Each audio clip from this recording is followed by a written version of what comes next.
Hello YouTube, how's it going? I'm Joe Lusk. I'm a race car driver, and something you probably didn't know about me is I'm actually a huge nerd. I am really big into playing video games. I love building PCs. I'm really big into the whole PC culture and PC gaming. And I'm actually an IT guy. That's my job. That's what I do during the week when I'm not going to school. So, without further ado, we're going to give you guys a tour of my gaming PC. I know a lot of you have asked what kind of specs you need to run iRacing, and I just want to show you what I'm dealing with and maybe give you an idea of what you need.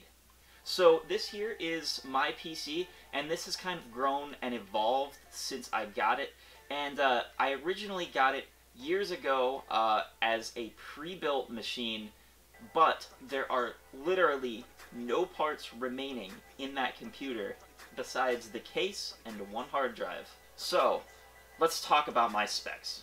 So inside this PC, the processor is actually a server processor. It's a Xeon E3-1231, and you can go look that up. I bought that years ago because it was a competitor to the i7. However, it doesn't have onboard graphics, so that means that I have to be running a graphics card at all times for my PC to be able to work, which makes troubleshooting a huge pain, but I thought that the price cut was definitely worth it. I ended up buying that for like $250 compared to an i7, which was upwards of $300.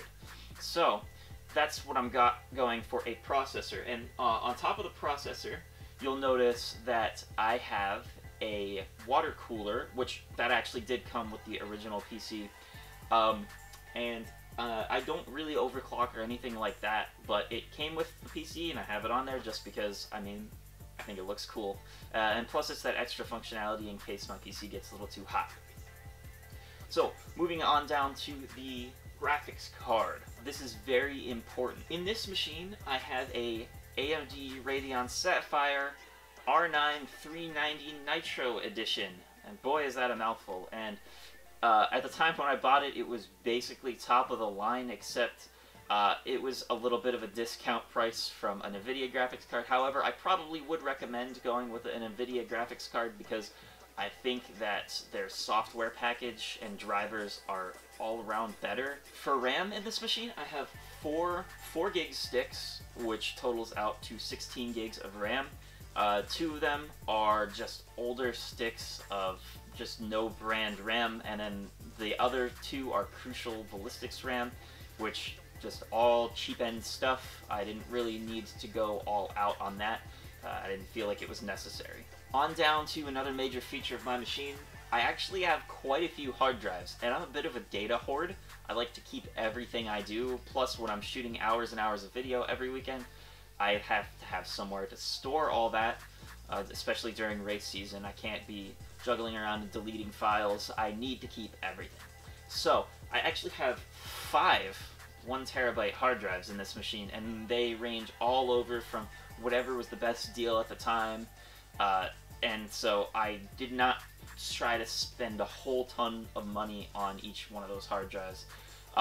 So there's just 5 of those in there, and moving on to another hard drive that I have in, so I total 6 hard drives.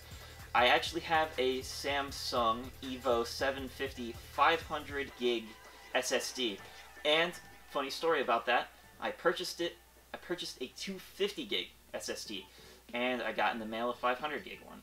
So thank you, Amazon, for screwing that one up, and that one worked out in my favor, and I think that that is something that is rare. I consider myself very lucky to have that. Alright, so moving on down, we have the power supply, and that is a 650 watt Thermaltake bronze power supply. Nothing special about it, it was just cheap and did the job. The last thing we have to talk about in this PC, besides the case, is the motherboard. And listen to me, if you're going to build a PC and you got to cheap out on one part or 2 parts, cheap out on the case and the motherboard. There's nothing to gain from buying a motherboard that looks really nice besides the looks. You just need to get one that has enough USB ports to do what you need to do, and you need to make sure it has the right socket and the right amount of RAM slots and the right graphics card slot. But other than that, don't buy a really good motherboard because I think that it's just a waste of money in my opinion.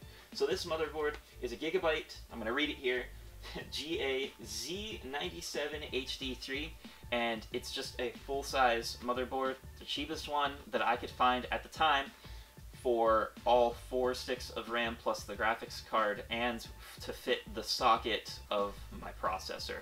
And the case, to be honest, I have no idea what this case is. I think it looks alright. I like that it has the window, but this is the case that came with the iBuy Power Machine years ago, and I don't even know if they make this anymore. They might, but I like that it's got just a clean design and there's not a bunch of frills on it, but if I were to buy another case, I'd probably go with a Lian Li case because I really like their designs. So this has been an overlook at my PC, and this is what I run iRacing on. I can run iRacing at about high to medium-high graphics settings. I have to turn down sometimes the track details, especially the most demanding race that I did last year was the Rolex 24, and there was probably 100 people on track. I don't know the actual number, but at the beginning my PC could absolutely not handle it. So that is where the limits of my PC end up at. So I had to turn down the graphics a little bit, and I've kind of left them down ever since, and I get about 40 to 50 to 60, anywhere 40 to 80 really on the frame rate at most tracks doing most things. When Charlotte came out I was getting like 30, but I don't know if that was a combination of just all the people on track plus all the brand new crowds that they rolled out. But that has been a quick look at my PC. If you like my hoodie or you like my hat, head to joelluskracing.com/shop. You can pick up some merch. You can help support my channel even more than you already do by just sitting through the videos. Thank you guys, and take care.